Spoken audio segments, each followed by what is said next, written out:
السلام علیکم ورحمۃ اللہ وبرکاتہ۔ ان الحمد للہ والصلاة والسلام علی رسول اللہ، اما بعد، قال اللہ تبارک و تعالی فی القرآن المجید والفرقان الحمید، اعوذ باللہ من الشیطان الرجیم، بسم اللہ الرحمن الرحیم، وما آتاكم الرسول فخذوه وما نهاكم عنه فانتهوا۔ قال النبي صلى الله عليه وآله وسلم: من عمل عملا ليس عليه أمرنا فهو رد، رواه البخاری۔ میرے واجب الاحترام قابل صد احترام محترم شاہ صاحب سید حکیم سید عبداللہ شاہ صاحب اور ان کے صاحبزادگان اور اس مجلس میں تمام قابل صد احترام حاضرین، بھائی کے حکم کے اوپر چند لمحات اپنی حاضری لگوانے کے لیے کھڑا ہوا ہوں، اور اللہ سے دعا ہے کہ یہ چند لمحوں کے لیے کھڑا ہونا اللہ رب العزت ان لمحات میں حق سچ کہنے کی اور پھر اس کو سمجھ کر ہم سب کو اپنانے کی اللہ تعالیٰ توفیق عطا فرمائے۔ میرے واجب الاحترام بھائیوں، اس کائنات میں زندگی بسر کرتے ہوئے ایک مسلمان انسان، اس کے لیے سب سے ضروری، سب سے اہم اور سب سے قیمتی ترین جو متاع ہے وہ محمد رسول اللہ صلی اللہ علیہ وآلہ وسلم کی اقتداء ہے۔ آپ کی فرما برداری، آپ کی اطاعت، آپ کی سنت کے ساتھ پیار، اور ہم اہل الحدیث جو ہر بات کے اوپر سنت کو ترجیح دینے کی تلقین کرتے ہیں، بات کرتے ہیں، یہ کوئی معمولی سی بات نہیں ہے، بلکہ حقیقت ہے میرے محترم بھائیوں کہ ہمارا کوئی بھی عمل جب تک وہ سنت کے ساتھ جڑ نہیں جاتا، اس کی نہ دنیا کے اندر کوئی قدر ہے، نہ آخرت میں اللہ کے نزدیک اس کی کوئی اہمیت ہے۔ اصل بات ہے ہی سنت کی، اصل نتیجہ نکلنا ہی سنت کے اوپر ہے، وہ میرے دنیاوی معاملات ہوں یا پھر میرے اخروی معاملات ہوں، دینی معاملات ہوں، سارے کے سارے دینی، دنیاوی، اخروی معاملات اللہ رب العالمین نے ایک ایسی شخصیت بھیجی ہے جس کو اللہ تعالیٰ نے ہمارے لیے ساری زندگی گزارنے کے لیے اسوہ نمونہ بنا کے مبعوث کیا ہے۔ اور ہم اپنے معاشرے میں دیکھتے ہیں، کوئی بندہ آتا ہے، آ کے شاہ صاحب سے کہتا ہے: شاہ صاحب یہ مسئلہ ہے، ذرا اس کی وضاحت کرتے ہیں، یہ مسئلہ بتا دیں۔ بزرگ شاہ صاحب یا پھر ضیاء اللہ بھائی، کوئی اور عالم دین، قاری صاحب مسئلہ بتاتے ہیں، ہمارا سوال یہ ہوتا ہے: قاری صاحب یہ جو آپ نے مسئلہ بتایا ہے، بات تو سمجھ آ گئی ہے،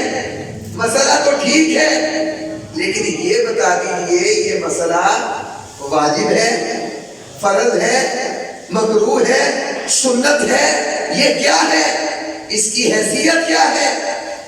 قاری صاحب کہتے ہیں: جی جناب، کہ یہ اللہ کے نبی صلی اللہ علیہ وسلم کی سنت ہے۔ اللہ اکبر۔ اور سنت کا لفظ سنتے ہی ایک مسلمان جس کی جان قربان ہو جانی چاہیے اس سنت کے اوپر. مسلمان سنی اپنے آپ کو کہنے والا, سنت کے اوپر بڑے بڑے نعرے لگانے والا, ہم نے سنا ہوگا, یقیناً سنتے ہیں. مسلمان کیا کہتا ہے؟ اچھا یہ سنت ہے, اور کوئی بات نہیں, سنت اپنا لو تب بھی ٹھیک ہے, سنت چھوڑ دو کوئی مسئلہ نہیں, سنت ہی ہے نا, سنت کو قبول کر لو, اپنا لو تب بھی ٹھیک, سنت کو چھوڑ دو تب بھی کوئی مسئلہ نہیں ہے. سنت کو سنت قبول کر کے, نبی کا عمل قبول کر کے, نبی کا طریقہ قبول کر کے, میں اس کو اپنی زبان کے ساتھ ان الفاظ سے ہلکا کہتا ہوں, کوئی بات نہیں, سنت ہی ہے نا. اللہ اکبر. حالانکہ حقیقت کیا ہے کہ کوئی بھی عمل جب تک وہ سنت نہیں ہے, سنت سے اس کے اوپر مہر نہیں ہے, تب تک اس کی کوئی قدر اہمیت نہیں ہے. آج ہم کیا کہتے ہیں, او جناب بس عمل کرنا چاہیے, او پڑھو صحیح, جیسے مرضی پڑھو,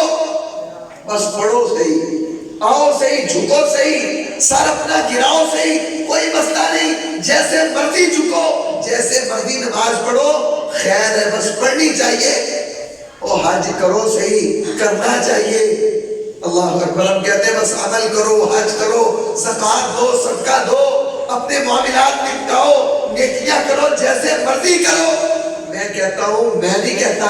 اللہ کا قرآن کہتا ہے, نبی کا فرمان کہتا ہے, نہیں یہ نہیں ہوگا, یہ نہیں چلے گا, یہ سب کھوٹا ہے. کیوں؟ جب تک سنت ہی نہیں ہے اللہ تعالیٰ اس عمل کی طرف دیکھتا بھی نہیں ہے.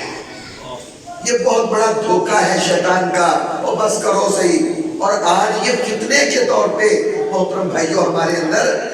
موجود ہے, یہ فتنے کی صورت کے اندر, یار جان دو اور بس کرن دو عمل, آتا تو ہے نا, اور جیسے مرضی کرے, جو مرضی کرتا رہے, اور یار جھکتا تو ہے اللہ کے سامنے,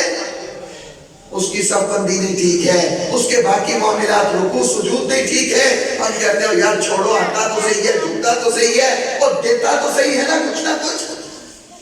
نہیں میرے محترم بھائیوں, جناب محمد رسول اللہ صلی اللہ علیہ وسلم سے بخاری میں ہے, آپ علیہ السلام لیٹے ہوئے ہیں, سوئے ہوئے ہیں. اللہ کے نبی علیہ السلام کے پاس فرشتے آئے دیکھنے کے لیے, ملاقات کے لیے. پوچھا ہوا یہ وہی ہے جس کو ملنے کے لیے آئے ہو, جس کا دیدار کرنے کے لیے آئے؟ جی یہ وہی ہے. آپ سو رہے ہیں, آرام کر رہے ہیں, آپ بیدار نہیں ہیں, آپ انسان تھے, بشر تھے, رجل تھے, لیکن یہ بات اپنے عقیدے میں شامل کر لیں کہ آپ انسان ہو کے ساری کائنات کے انسانوں سے کچھ مختلف تھے, سب انسانوں سے افضل تھے. میں سوتا ہوں, آپ سوتے ہیں, مجھے نہیں پتا ہوتا جب میں سویا ہوں کون آیا ہے کون گیا ہے, مجھے نہیں پتا ہوتا میرے سوئے ہوئے کیا کھا رہے ہیں کیا پی رہے ہیں, میرا ہاتھ کہاں ہے, پاؤں کہاں ہے, سر کہاں ہے, کیا ہو رہا ہے کیا نہیں ہو رہا. لیکن محمد رسول اللہ صلی اللہ علیہ وسلم جب سوتے تھے تو میرے آپ کی طرح نہیں سوتے تھے. اللہ اکبر. فرشتہ کہتا ہے یہ وہی ہستی ہے, اس کی ایک مثال ہے, اس کی ایک تعریف ہے, وہ تعریف کرو. سبحان اللہ. دوسرا فرشتہ کہتا ہے اور آپ کو پتہ نہیں ہے سو رہے ہیں, سوتے ہوئے بندے کے پاس باتیں نہیں کرتے, آرام میں خلل آئے گا, چھوڑو ابھی جب آپ بیدار ہوں گے تب بات کریں گے.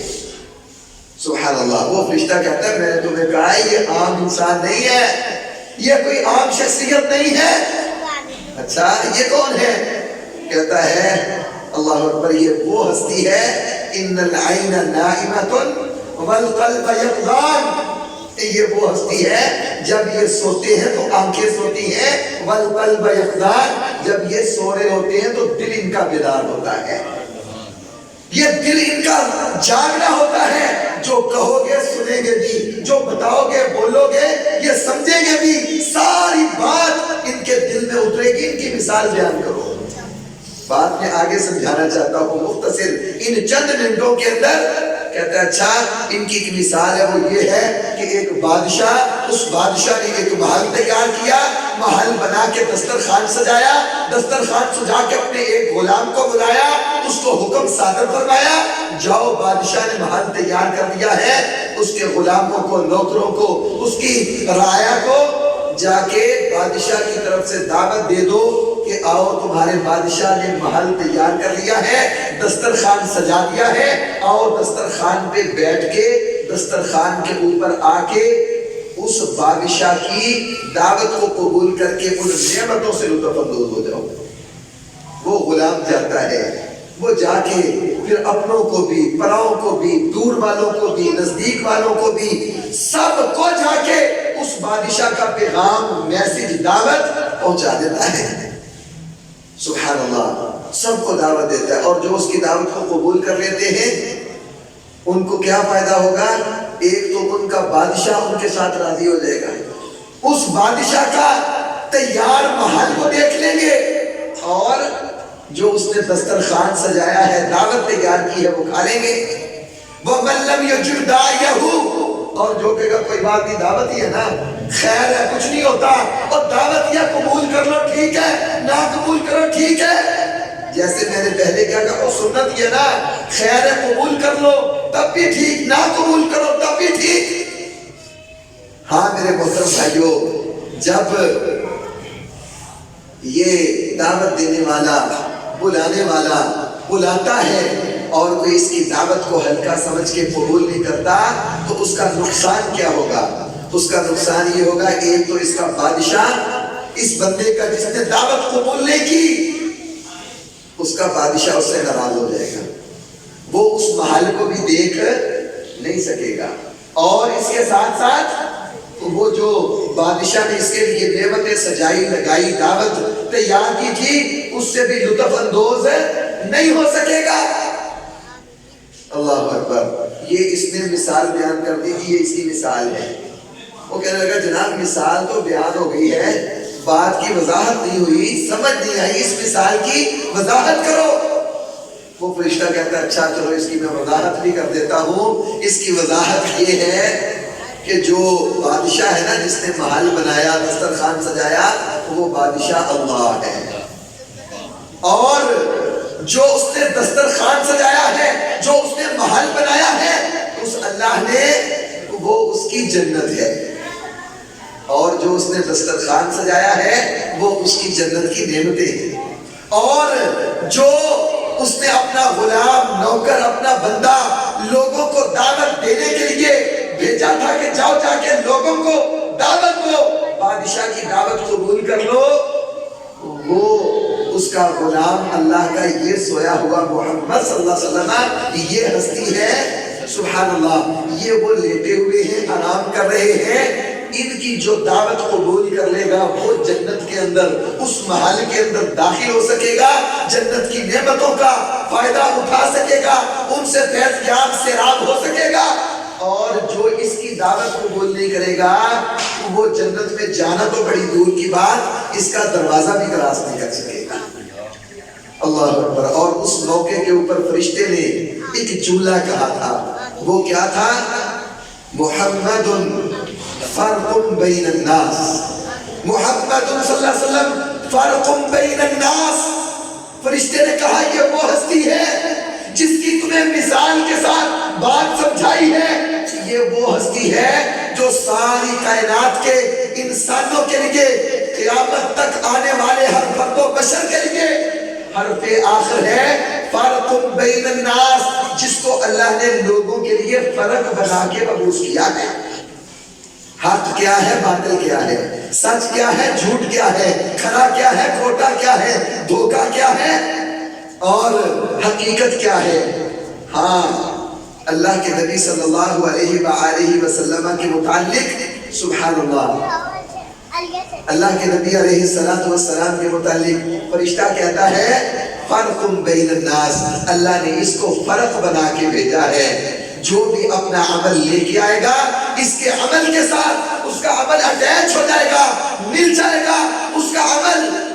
ایسا عمل ہوگا جس کے اوپر اس محمد صلی اللہ علیہ وسلم کی مہر ہوگی، اس کا عمل قبول ہو جائے گا، اور جس کے اوپر اس کی مہر نہیں ہوگی وہ عمل ردی کی، کوڑے کی ٹوکری کے اندر پھینک دیا جائے گا۔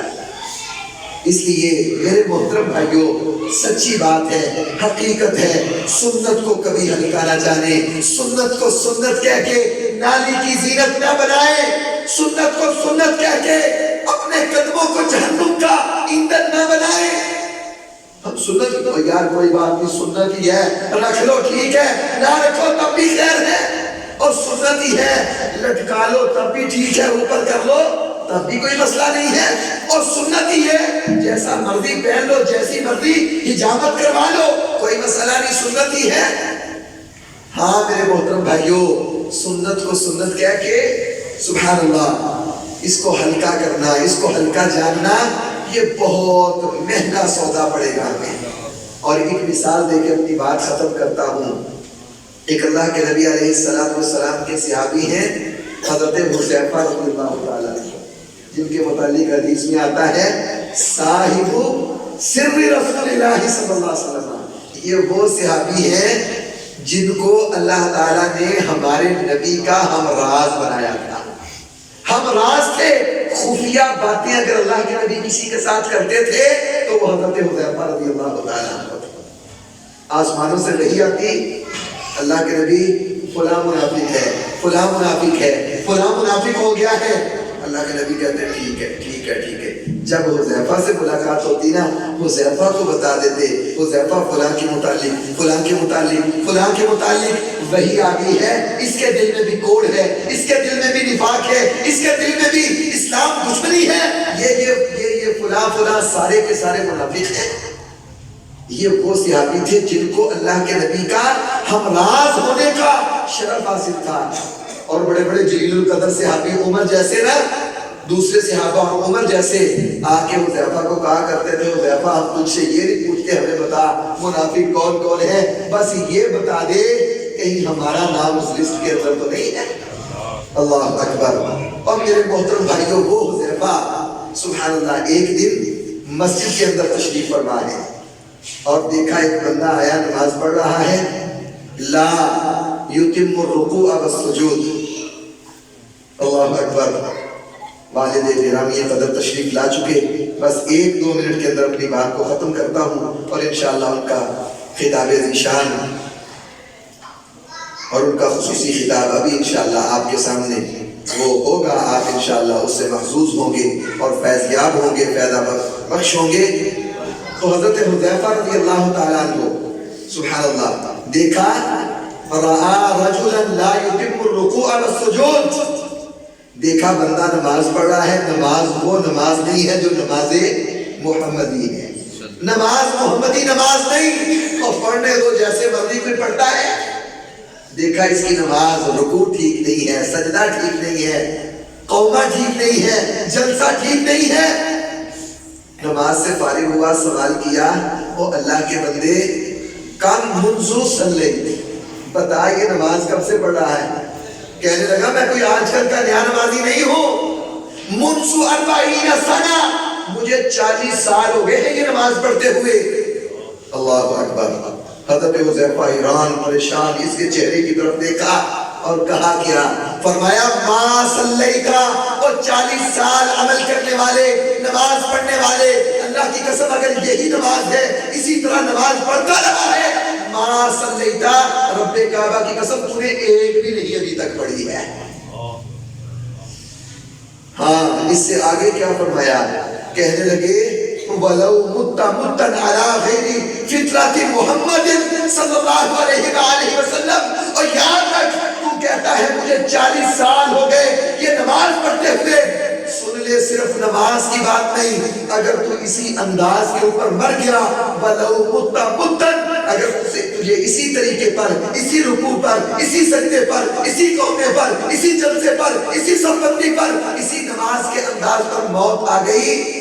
غیر فطرت محمد صلی اللہ علیہ وسلم جب بھی مرے گا محمد صلی اللہ علیہ وسلم کے دین پہ نہیں مرے گا یہ کوئی چھوٹی سی وعید نہیں ہے یہ کوئی چھوٹی سی سزا نہیں ہے میرے محترم بھائیو عمل 40 سال کا ہو رب یہ نہیں دیکھتا عمل ایک لمحے کا ہو رب دیکھتا ہے اس کے اوپر مہر میرے نبی کی ہے یہ نہیں ہے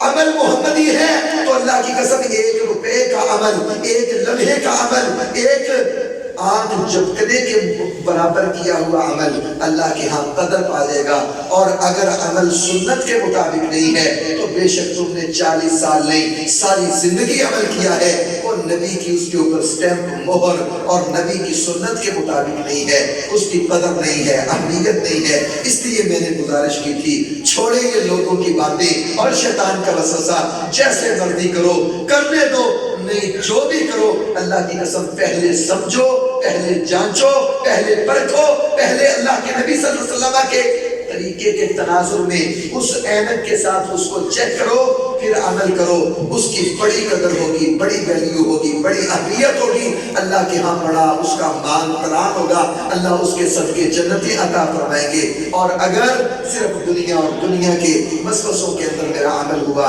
تو کوئی اس کی قدر و اہمیت نہیں ہے۔ اللہ مجھے آپ کو اپنے پیارے نبی جناب محمد صلی اللہ علیہ وسلم کے ساتھ صرف خالی قولی نہیں بلکہ عملی سنت کو اپنانے والی سچی محبت نصیب فرمائے۔